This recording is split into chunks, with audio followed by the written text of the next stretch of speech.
Kisah ni sebenarnya kisah Abuya Al-Arkam. Okay, Ustaz Syari Muhammad tu. Saya baik dengan dia. Masa tu saya kecil lagi. Saya kan Qori sekolah. Jadi saya masuk Arkam masa itu atas nama Qori, pembaca Quran cilik, Juang Kebangsaan lah masa tu. Okay, saya tapau satu Malaysia lah.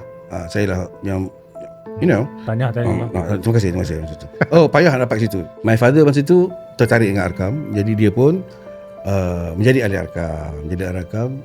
Bila menjadi ahli Arkam, tentulah dia nakkan sesuatu.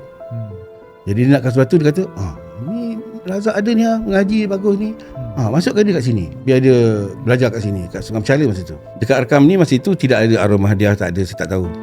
Saya tak pernah tahu pun pasal ada ajaran sesat ke apa benda ke, tak ada. Sebab apa, saya tengok semuanya okey. Ustaz Syari ni cuba jadikan satu kampung itu mengikut 100% sunnah Nabi.